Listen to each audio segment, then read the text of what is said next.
तो welcome back guys. तो चलिए करते हैं अपने इस सीरीज को कंटिन्यू। जियांग सोच रहा होता है कि हाँ, क्राइसिस तो है।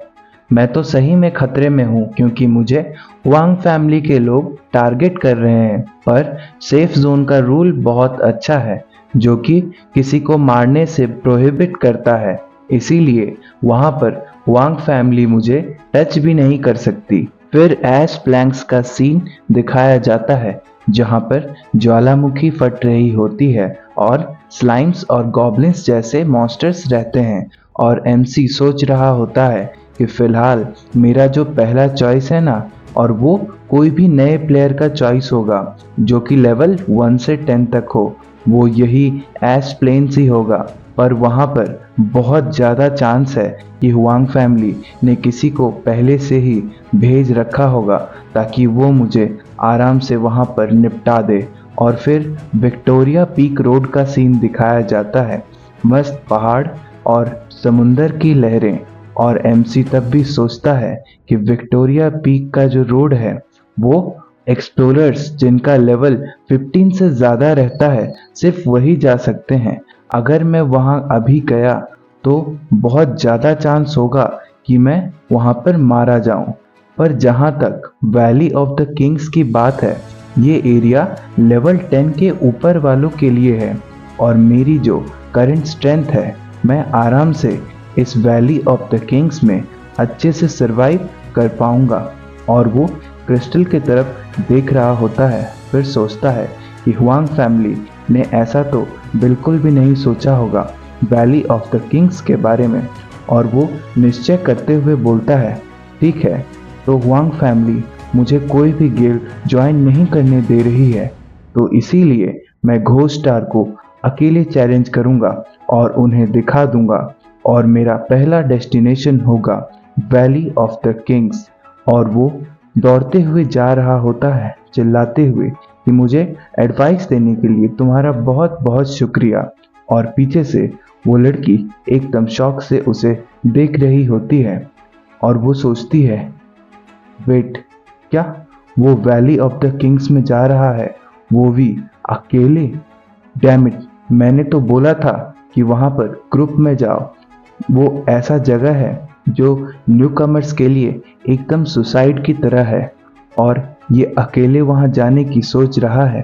फिर वो अपने बैग में सारा सामान रख रही होती है और सोचती है, भूल जाओ, ये मेरे बिजनेस का पार्ट नहीं है, बस वापस मत आना और मुझे एक 5 स्टार बैड रिव्यू दे देना। फिर वैली ऑफ द किंग्स का सीन दिखाया जाता है, सुंदर पहाड़, गिरते हुए झरने और बहुत सारी हरियाली। और मेन कैरेक्टर वहीं खड़ा होकर सोचता है कि ये वैली ऑफ द किंग्स है। मैंने तो सोचा था यहाँ के मॉन्स्टर्स बहुत ताकतवर होंगे। और इतना सोचते ही उसे जोर से किसी के दहाड़ने की आवाज़ सुनाई देती है और वो घूम के दूसरी तरफ देखता है तो वो देखते रह जाता है और सोच रहा होता है वहाँ पर क्या हो रहा है। तभी हमें सीन दिखाया जाता है कि एक बड़ा सा मॉन्स्टर चिल्ला रहा होता है और उससे कुछ लोग लड़ने की कोशिश कर रहे होते हैं। पर मुझे लगता है कि ये सब पिट रहे होते हैं और उनमें से चिल्लाते हुए पीछे बहुत लोग गिर जाते हैं। और उनका लीडर बोल रहा होता है, हार मत मानो, हमें आखिरी तक लड़ना है। फिर हमें उस राक्षस का आइडेंटिटी दिखाया जाता है जो कि होता है एक जाइंट ब्लैक एप का। वो लेवल 11 का रहता है और उसके चारों बगल बहुत सारे रेड वार्निंग साइंस रहते हैं। और कोई बोल रहा होता है कि ये ब्लैक एप लेवल 11 का है और हम सब लेवल 10 के। हम अपना पूरा बेस्ट देंगे ताकि हम इसे हरा सकें। और फिर उनका लीडर चिल्लाता है, और मेहनत करो। और उनकी टीम फिर उठ खड़ी होती है। आर्चर, हीलर, मैजिशियन और शील्ड सब एकदम अपने काम में लग जाते हैं। अटैकर भी रेडी रहता है। और फिर कुछ फाइटिंग सीन्स के बाद हमारा एमसी इन सब को पीछे से पत्थर के पीछे खड़े होकर देख रहा होता है और वो बोलता है, ये सब तो एक्सप्लोरर्स हैं जो कि एक टीम बैटल में हैं। ये कितना खतरनाक दिख रहा है। और वो जो monsters valley of the Kings के हैं वो बहुत ज़्यादा ताकतवर लग रहे हैं। पता नहीं मैं उन्हें हरा पाऊंगा या नहीं। अगर मैं उनसे भिड़ा तो तभी उसे बहुत स्ट्रॉन्ग ऑरा सेंस होती है और वो सोचता है कि ये क्या है। तभी वो पीछे घूम के देखता है और उसके पीछे 3 बहुत बड़े जायंट एप्स खड़े रहते हैं और ये देखकर मेन कैरेक्टर सोचता है ये क्या हो गया, और वो पीछे घूम के दूर की तरफ बैठता है और बोलता है क्या ये सच में मेरी तरफ आ रहे हैं। मैं तो सोच रहा था ये कोई कोइंसिडेंस नहीं हो सकता है। और वो अपनी घड़ी में उनका लेवल चेक करने की कोशिश करता है और वो सारे खूंखार मॉन्स्टर्स का लेवल, एक का 12, दूसरे का 13 और सबसे आखिर वाले का लेवल 14 होता है और इनके रेटिंग्स डेंजरस होते हैं। हमारा मेन कैरेक्टर की घड़ी में भी रेड वार्निंग्स के साइन बहुत सारे चल रहे होते हैं और फिर उनके जो ग्रुप अभी फाइटिंग चल रहा होता है उनका नाम दिखाया जाता है। उनका नाम होता है हेवनली स्वॉर्ड स्क्वाड, जिन्होंने लेवल 11 के जाइंट ब्लैक एप को आराम से मार दिया होता है। और उनमें से कोई बोल रहा होता है हा हा हा, हम फाइनली जीत ही गए। और दूसरी बोलती है हम कितने ऑसम है ना। तभी एक आर्मर वाला आदमी बोलता है कैप्टन, हम चारों ने लेवल 10 होने के बावजूद इस लेवल 11 के एप को आराम से हरा दिया बिना कोई कैजुअलिटी के। ये तो ऐसा रिकॉर्ड है जिसके बारे में हम आसपास सभी जगह किसी को भी बोल सकते हैं। और उसका कैप्टन बोलता है हाँ हाँ, और तुम जानते हो कि तुम्हारा कैप्टन कौन है। और तभी उसके पीछे एक बहुत बड़ा सा विस्फोट होता है और सब पीछे तरफ ही देखने लगते हैं और वो देखते हैं कि बहुत सारे मॉन्स्टर्स एकदम दहाड़ते हुए एक लड़के को दौड़ा रहे होते हैं। और हमारा मेन कैरेक्टर दौड़ते हुए सोचता है अरे नहीं, क्या मैं एक्सीडेंटली इनके टेरिटरी में घुस गया। तभी आर्मर वाला बोलता है कैप्टन, वहाँ पर एक आदमी है जो कि 3 ब्लैक एप से लड़ रहा है। और छपरी वाला बोलता है और सभी का लेवल एक दूसरे से ज़्यादा है और इनके साथ वो लड़ रहा है। तभी लड़की बोलती है क्या हम उनकी मदद करेंगे। और उनका कैप्टन बोलता है बेवकूफ़, वो आदमी वो ज़रूर बहादुर बनने की कोशिश कर रहा होगा और वो तीनों को एक साथ अपनी ओर आकर्षित कर लिया। अब वो उनमें से किसी को भी मार नहीं सकता। अगर हम उसे बचाने जाएं तो हम भी मारे जाएंगे। हमें जल्दी से जल्दी यहाँ से। इतना बोल ही रहा होता है कि पीछे एक बहुत ज़ोरदार विस्फोट फिर से होता है और वो चौंक जाता है। विस्फोट के बाद एक नोटिफिकेशन आता है जिसमें लिखा होता है कि लेवल 12 के जाइंट ब्लैक एप को आपने मार दिया और वो दूसरी तरफ उड़ के गिरता है। तभी हाथों में 3 चाकू पकड़े हुए हमें हमारा मेन कैरेक्टर दिखाया जाता है जो कि मुस्कुरा रहा होता है और सोचता है बहुत अच्छे, मेरा जो क्रिटिकल हिट चांस है वो अचानक से हर अटैक के बाद बढ़ता है और ये फाइट मेरे लिए बहुत अच्छा हो गया है क्योंकि मेरा क्रिटिकल हिट आराम से ट्रिगर हुए जा रहा है। और उनका कैप्टन ये देख के उसे विश्वास नहीं होता है।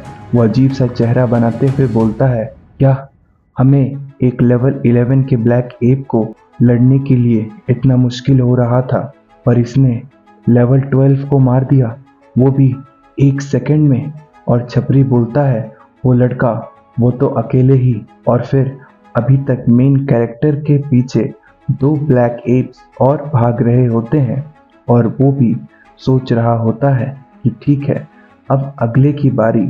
और वो जंप करते हुए एक चाकू दूसरे की तरफ जोर से फेंकता है और वो उसके शरीर में लगता है और वो दर्द के मारे कराहता है। दूसरा पीछे मुड़कर देख रहा होता है। तभी फिर नोटिफिकेशन आता है कि आपने लेवल 13 के जाइंट ब्लैक एप को मार दिया है। और हमारा मेन कैरेक्टर एकदम खुश होते हुए सोचता है बहुत अच्छे, इस बार तो मैंने अपना 10% क्रिटिकल रेट ऐड कर लिया है और ये लाइफ चेजर हथियार ये तो बहुत अच्छे हैं। इन्होंने तो बहुत जल्दी ही सुपर क्रिटिकल हिट ट्रिगर कर दिया। और ये सब देखकर दूसरे टीम की तो एकदम से फट जाती है। वो सब के मुंह खुले के खुले रह जाते हैं और कैप्टन सोच रहा होता है क्या फिर से मार दिया। और अभी एक आखिरी ब्लैक एप हमारे मेन कैरेक्टर को अभी भी दौड़ा रहा होता है और जियांग सोचता है, बहुत अच्छा, अब तो बस एक ही बाकी है। और तभी उनका कैप्टन चिल्लाता है, ये तो लेवल 14 का जायंट ब्लैक एप है। ये तो यहाँ पर सबसे ज़्यादा ताकतवर है। मुझे विश्वास नहीं है कि वो उसे अब भी मार सकता है। और हमारा मेन कैरेक्टर पीछे घूम के देखता है और सोचता है कि अब मेरे पास बस 3 लाइफ चेजर चक्कू बाकी हैं और मेरा मेंटल और फिजिकल स्ट्रेंथ भी ऑलमोस्ट ख़त्म हो चुका है और मुझे बहुत जल्द मैं यहाँ से भाग नहीं पाऊँगा। और वो अपने हाथों में उन चक्कुओं को पकड़ते हुए उनमें एनर्जी डालने लगता है और सोचता है कि मैं सिर्फ ये दावा कर सकता हूँ कि ये मेरा क्रिटिकल हिट चांस बहुत ज़्यादा बढ़ा दे इससे पहले कि वो मुझे पकड़ ले। और वो दूसरे हाथों में बोर के स्पाइक्स भी रेडी कर लेता है और वो बोलता है कि मैं बेट लगाता हूँ कि मैं इसे पहले मार दूंगा। और वो सारे स्पाइक्स उस जाइंट एप की तरफ फेंक देता है और वो सारे चक्कू जाते हुए जाइंट एप के शरीर में इधर उधर से सब तरफ से लगने लगते हैं। और फिर वही एक जोरदार धमाका होता है और वो भी कराहते हुए अपनी दम तोड़ देता है। और मेन कैरेक्टर ये देखकर बहुत खुश हो जाता है और बोलता है, बहुत अच्छे, मैंने तो अपने सारे हथियार इस्तेमाल कर लिए और इसने तो मुझे सही में एक क्रिटिकल हिट आराम से दिला दिया। और तभी मैसेज आता है कि आपने लेवल 14 के ब्लैक एप को मार दिया है। और पीछे से दूसरी टीम देखकर चौंक रही होती है, ये क्या हो गया। उनका कैप्टन फिर बोलता है, उसने तो सच में तीनों को मार दिया। ये तो बहुत मुश्किल होगी अगर 12 लोग भी एक साथ मिलकर 3 जाइंट ब्लैक एप पे एक साथ हमला करें तब भी। और सबके मुंह देखने लायक होते हैं। और दूसरा पूछ रहा होता है, ये आदमी कौन है ये। और मेन कैरेक्टर एप के सर से चक्कू निकालते हुए सोचता है, मैंने तो एक्सपेक्ट भी नहीं किया था कि मॉन्स्टर इससे लड़ना इतना मुश्किल होगा। मैंने तो सोचा था कि ये बहुत आसान होने वाला है। और वो तीनों के कार्ड्स कलेक्ट कर लेता है और सोचता है, अब मेरे पास 3 डेड बॉडीज हैं और अब ऐसे मॉन्स्टर्स को मारना मेरे लिए बिल्कुल भी मुश्किल नहीं है। और वो एक जोरदार जंप करता है और पास की पहाड़ी के चोटी पर से दूसरी तरफ चले जाता है। और दूसरे टीम का कैप्टन ये देखकर सोच ही रहा होता है और जोर से चिल्लाता है, अरे नहीं, मास्टर तो चले गए। अगर तुम ऐसे किसी मास्टर से मिलो तो तुम्हें उससे अच्छे संबंध जरूर बना लेने चाहिए। मुझे उससे बात करनी चाहिए थी। तुम में से किसने मुझे मास्टर से बात करने में रोका था? मैं ये बहुत रिग्रेट कर रहा हूँ। और तभी पीछे तीनों में से एक सोच रहा होता है, कैप्टन वो तो आप ही थे ना। और फिर एश प्लेन्स का सीन दिखाया जाता है जहाँ पर बहुत सारे प्लेयर्स घेर कर कुछ लोगों के पास खड़े होते हैं और उनमें से कुछ लोग बोल रहे होते हैं, वाओ, क्या मेरी आंखें गलत देख रही है या फिर सही में 3 मार्शल आर्टिस्ट, एक सोल्जर और एक डॉक्टर। ये तो फैल्कन स्क्वाड है जो कि बहुत फेमस हैं वांग फैमिली के, शुआनवू गिल्ड के। और वो लोग किसी लड़की का गला पकड़कर उसे जमीन से ऊपर उठाए होते हैं और बोल रहे होते हैं, वो यहाँ क्या कर रहे हैं एश प्लैंक्स नोवाइस जोन में। वो तो बहुत ताकतवर दिखते हैं। और उनमें से जो डॉक्टर होती है लेवल 20 की, वो बोलती है, हमने तो पूरा एश प्लेन्स छान मारा है और हमें कहीं भी जियांग काई नहीं दिखा। मार्शल आर्टिस्ट और सोल्जर सभी लेवल 20 के होते हैं। और फिर उनका जो कैप्टन रहता है वो भी एक लेवल 20 का मार्शल आर्टिस्ट होता है। वो वही फॉर्चून टेलिंग वाली लड़की को गले से पकड़कर उठाया होता है और बोल रहा होता है, मैंने सुना है कि तुमने आखिरी बार जियांग काई को देखा था, हमें बताओ वो कहाँ है। और वो लड़की कांपते हुए बोल रही होती है, क्या चाहिए तुम्हें उसके साथ क्या करना है। तभी वैंग फैमिली की टीम से मार्शल आर्टिस्ट बोलती है, ये तो सबको पता ही है ना। और तभी दूसरा बोलता है कि जियांग काई ने वैंग फैमिली को ऑफेंड कर दिया था और हम यहाँ वांग फैमिली के द्वारा ही भेजे गए हैं ताकि हम रिवेंज ले सके। और ये सुनकर फॉर्च्यून टेलिंग वाली लड़की उसका हाथ पकड़कर बोलती है, अच्छा तो ऐसा है, जियांग काई वैली ऑफ द किंग्स में गया है, तुम उसे वहां पर ढूंढ सकते हो। तभी उसका कैप्टन उसे नीचे फेंकता है और बोलता है, अच्छा ठीक है, पर अगर तुमने हमसे झूठ बोलने की कोशिश की है तो हम तुम्हें बता दें कि हम यहाँ वापस आने से पहले हम तुम्हें मार देंगे। और वो लड़की जोर से जमीन पे गिरती है और तभी दूसरा बोलता है, फैल्कन स्क्वाड ये तो वांग फैमिली के टीम की है और ये टॉप टीम्स में आती है और सभी लेवल 20 के एक्सप्लोरर्स हैं।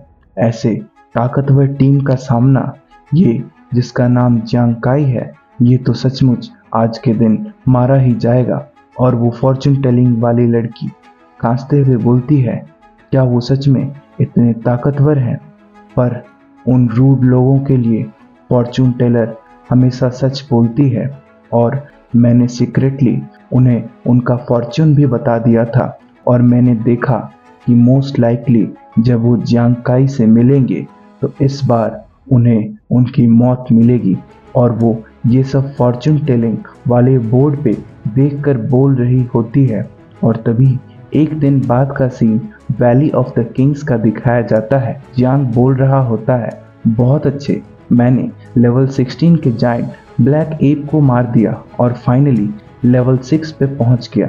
और उसका एट्रीब्यूट पैनल लेवल 6 का दिखाया जाता है और फिर वो एक ब्लैक एप के बॉडी के ऊपर खड़े होता है और सोचता है कि ये तो एक जायंट ब्लैक एप का डेड बॉडी है और ये बहुत पैसों में बिकेगा। ऑल्दो ये बहुत मुश्किल है इसे ढूंढना, पर जब तक मैं अपने ब्रश चलाते रहूं मेरे भाई के मेडिकल एक्सपेंसेस खुद ब खुद कम होते जाएंगे। और वो कार्ड को हाथ में लेते हुए एक स्माइल देता है और तभी पीछे से एक आवाज़ आती है, हे क्या तुम हमारे साथ हंटिंग में ज्वाइन करना चाहोगे? और जियांग पीछे घूमकर देखता है कि ये कौन बोल रहा है और वो देखता है कि एक टीम पीछे खड़ी होती है 9 लोगों की और उनका लीडर सामने उसी के तरफ आ रहा होता है। और वो बोलता है कि हमारे पास यहाँ पर 3 टीम्स हैं जो कि एलाइट जायंट ब्लैक एप को मारने के लिए है।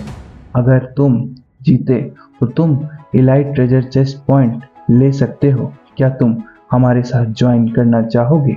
और ये सुनकर जियांग बोलता है, क्या हम एक टीम में हंट करने वाले हैं? मेरे पास तो कोई भी टीम नहीं है, मैं एकदम अकेला हूँ। तभी दूसरे टीम का बॉस कुछ मन में बुरी भावनाओं लेते हुए बोलता है, ये कोई बात नहीं, हमें बस एक ही आदमी की ज़रूरत है। और फिर सीन कट होता है और दूसरे जगह का सीन दिखाया जाता है, पहाड़ी जगह, और वो लोग पहाड़ के ऊपर खड़े रहते हैं और नीचे की तरफ देख रहे होते हैं। तभी उनका लीडर बोलता है, वो देखो, और नीचे दिखाया जाता है कि 4 ब्लैक एप्स सो रहे होते हैं किसी केव के एंट्रेंस के सामने और सभी के सभी लेवल 15 के होते हैं। और वो बोलता है कि ये चारों एलीट जायंट ब्लैक एप्स हैं जो कि वहाँ पर सो रहे हैं क्योंकि उस गुफा में एक एलीट ट्रेजर चेस्ट है जिसकी रक्षा वो कर रहे हैं। बट हम 4 एलीट ब्लैक एप्स को मार नहीं सकते क्योंकि वो बहुत ताकतवर हैं और हमारे पास सिर्फ 3 ही टीम है और हम चाहते हैं कि तुम उनमें से एक को अपने पीछे भगाकर यहाँ से दूर ले जाओ। और सब यही देख रहे होते हैं और तभी वो उसे प्रॉपर स्ट्रैटेजी बता रहा होता है और बोलता है, जब तक तुम उन्हें दूर ले जाओगे और हमारा इंतज़ार करोगे कि हमारी तीनों टीम उन तीनों को मार दे, हम तुम्हारे पास वापस आकर तुम्हारी मदद ज़रूर करेंगे और हम अपना ट्रेजर चेस्ट भी तुम्हारे साथ ज़रूर बांटेंगे।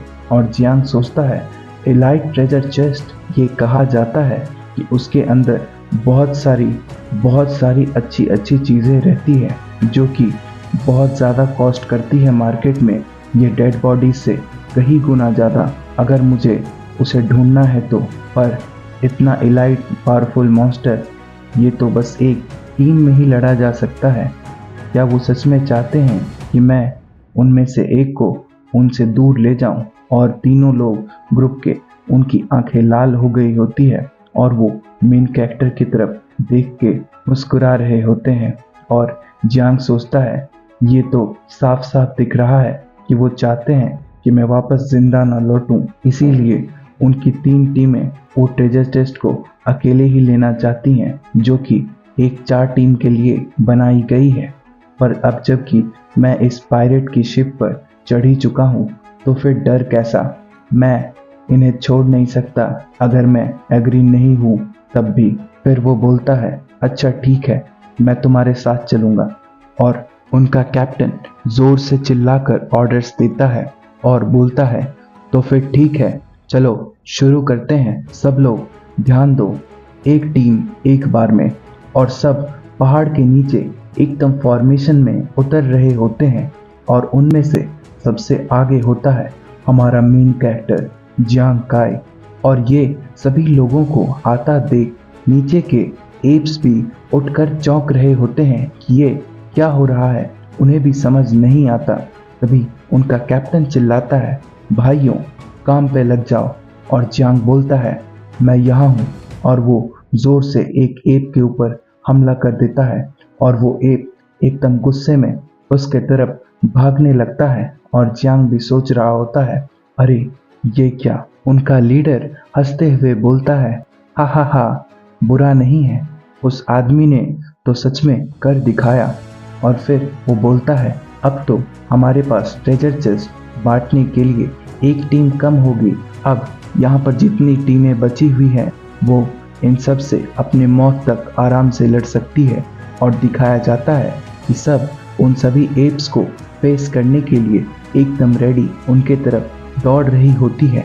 और एक जोर से चिल्लाने की आवाज़ आती है और एक जोरदार ब्लास्ट होता हुआ दिखाई जाता है। जियांग दौड़ते हुए सोच रहा होता है ओह ये तो बहुत मुश्किल लग रहा है।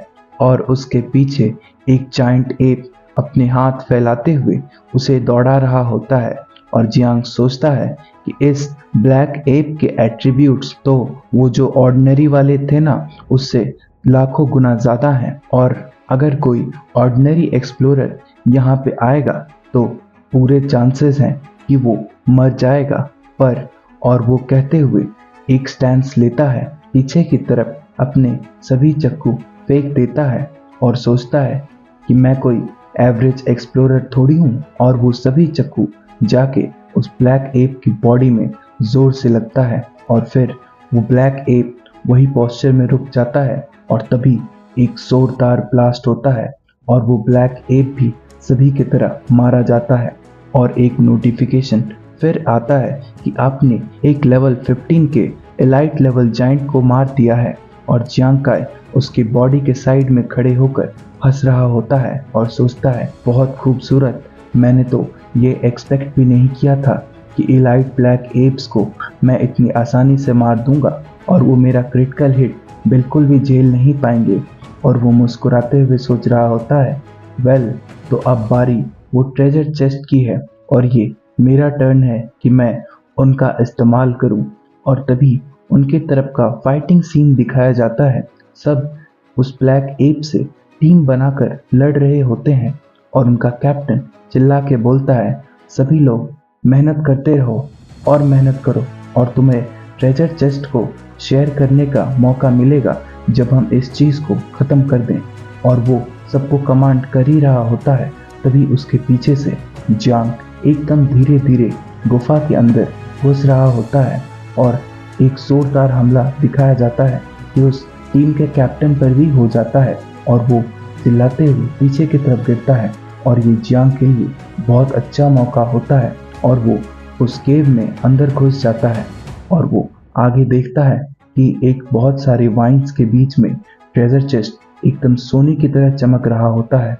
और वो सोचता है मैंने तो एक्सपेक्ट भी नहीं किया था कि मैं यहाँ इतनी आसानी से अंदर आ जाऊँगा और वहाँ पर सच में एक ट्रेजर चेस्ट है। ये तो लगता है जैसे बहुत ज़्यादा कॉस्टली हो। और वो उसके पास चले जाता है, बहुत अच्छा, इसके लिए ही तो मैंने उस लेवल 15 के एप को अपने साथ यहाँ से दूर ले गया था। और वो चेस्ट की तरफ हाथ बढ़ा रहा होता है तभी उसके शोल्डर्स पे कुछ ड्रॉपलेट्स जैसे गिरने का महसूस होता है और ऊपर से कुछ कुछ आवाज़ें भी आ रही होती है। वो देखता है ये पानी कहाँ से गिर रहा है, पर उसके मन में एक बहुत गंदा वाला डर बैठ जाता है और दिखाया जाता है कि उसके ऊपर एक जायंट एप एकदम मुस्कुराते हुए उसका इंतज़ार कर रहा होता है, वाइन से झूलते हुए। फिर वो वाइन्स छोड़कर नीचे ज़ोर से कूदते हुए अटैक करता है, पर जियांग उससे पहले ही पीछे हट गया होता है और जियांग देख के चौंक जाता है कि वो तो एक लेवल 20 का इलाइट ब्लैक एप है कि इस गुफा में क्या कर रहा है। उन्होंने इसे पहले क्यों नहीं डिटेक्ट किया, ये तो उसे पहले बताना चाहिए था। और उसका सिस्टम डिटेक्ट करता है ये मॉन्स्टर अर्थ एलिमेंटल इलाइट जाइंट एप है जो कि लेवल 20 का है और उसके चारों बगल बहुत ज़्यादा वार्निंग साइंस रहते हैं और वो मॉन्स्टर भी एकदम लाल आंखों के साथ मुस्कुरा रहा होता है और उसका सिस्टम बार बार उसे वार्निंग मैसेज दे रहा होता है। तभी वो जाइंट एप रास्ते के एंट्रेंस को कवर करते हुए जियांग की तरफ बढ़ रहा होता है और जियांग सोचता है क्या ये जानता है कि इसे एग्जिट को किस तरह ब्लॉक करना है, और वो अपने सभी चाकू फिर से उसकी तरफ फेंक देता है और सोचता है कि अब मेरे पास यही चीज़ बाकी है कि मैं इससे सिर्फ लड़ूं। और तभी देखते हैं कि वो ब्लैक एप मुस्कुरा रहा होता है क्योंकि जियांग के सभी चाकू उसके बॉडी पर से रिफ्लेक्ट हो गए होते हैं, उसे कोई चोट नहीं लगती। ये देखकर तो एक पल के लिए जियांग भी चौंक जाता है और सोचता है कि क्या मैंने उसकी आंखों तक पे हमला किया और उसे कोई भी डैमेज नहीं हुआ, ये क्या हो रहा है। तभी एप का एट्रीब्यूट पैनल दिखाया जाता है जिसके पास डिफेंस के 23 पॉइंट्स होते हैं और लिखा होता है कि अभी का अटैक उसके डिफेंस को पेनिट्रेट नहीं कर पाया और इसीलिए वो उसे कोई डैमेज नहीं कर पाएगा। और जियांग सोचता है कि पेनिट्रेशन लाइफ चीजर का सिर्फ 9 पॉइंट है और ये 23 डिफेंस पॉइंट्स को कैसे पेनिट्रेट नहीं कर पाया। और वो ये सोच ही रहा होता है कि क्या ये तो उस वुल्फ किंग की तरह ही है कि तुम्हें पहले उसका डिफेंस पेनिट्रेट करना होगा तभी तुम उसे डैमेज दे सकते हो। और इतना तक में वो बीस्ट गॉड अपना हाथ ऊपर उठा लिया होता है और वो जोर से अपनी मेन कैरेक्टर को बहुत जोरदार पंच करता है और जियांग पीछे जाकर एक पत्थर में जोरदार टकरा जाता है। उसका बहुत डैमेज हो गया होता है, उसका ब्लड निकल रहा होता है और वो हंसते हुए बोलता है, आउच, ये तो बहुत दर्द किया। इसके एट्रीब्यूट्स और मेरे एट्रीब्यूट्स में बहुत ज़्यादा डिफरेंस है। और जियांग को हल्का हल्का नींद भी आने लगा होता है, कहे तो वो बेहोश हो रहा होता है और वो सोचता है मैं यहाँ पर मरना नहीं चाहता।